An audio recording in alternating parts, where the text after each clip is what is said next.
Lionel Messi মানুষ নাকি কোনো মহাজাগতিক কিংবদন্তি? মেসি যেভাবে খেলেন মনে হতেই পারে ফুটবলের মাঠে নামা এক মহাজাগতিক শক্তি, যার সামনে চাপ, ইতিহাস আর প্রতিপক্ষ সবই যেন এক মুহূর্তে ছোট হয়ে যায়। অস্ট্রিয়া ম্যাচে লিওনেল মেসির গল্পে থাকছে বিস্তারিত। লাউতারো মার্টিনেজকে অস্ট্রিয়ার দুই ডিফেন্ডার ডি বক্সের মধ্যে ফেলে দিলে আর্জেন্টিনা জোরালো পেনাল্টির আবেদন করে। প্রথমে রেফারি না বললেও পরে ভিএআর দেখে সিদ্ধান্ত বদলান, পেনাল্টি। স্টেডিয়াম তখন চাপ, উত্তেজনা। কয়েক সেকেন্ড থমকে থাকেন মেসি, যেন পুরো বিশ্বকাপের চাপ একসাথে মাথায় এসে বসেছে। এরপর শট নেন, কিন্তু অবিশ্বাস্যভাবে গোল করতে পারেননি। এই বিশ্বকাপে তার প্রথম পেনাল্টি মিস। কিন্তু গল্পটা এখানেই শেষ হয়নি।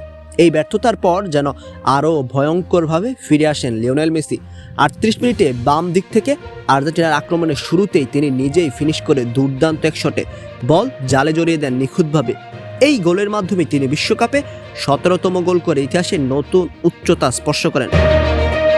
আর ইনজুরি টাইমে এসে আরেকটি মুহূর্ত যেন সিনেমার চূড়ান্ত দৃশ্য। নিজে ড্রিবল করে বল ডি বক্সের পর্যন্ত নিয়ে যান, শট, পাল্টা শটের পর আবার গোল করেন মেসি। ম্যাচ প্রায় একাই শেষ করে দেন তিনি। 2 ম্যাচে 5 গোলের মতো পারফরম্যান্স যেন তার আধিপত্যকে আরও একবার সামনে নিয়ে আসে। ম্যাচ শেষে মেসি বলেন, আজ আমি একটি পেনাল্টি পেয়েছিলাম, যেটা থেকে ব্যবধান আরও বাড়াতে পারতাম, কিন্তু আমি সেই পেনাল্টিতে গোল হলে হয়তো বাকি 2টি গোলও পেতাম না। আপনি কখনোই নিশ্চিত করে বলতে পারেন না, তবে ফলাফল, পারফরমেন্স ও দলের কাজে আমি অত্যন্ত খুশি। চাপ নিয়ে তিনি আরও বলেন, এটাই বিশ্বকাপ। এখানকার প্রতিটি ম্যাচই খুবই হাড্ডাহাড্ডি আর তীব্র প্রতিদ্বন্দ্বিতাপূর্ণ হয়। আমি খুব খুশি আমরা নকআউট নিশ্চিত করেছি।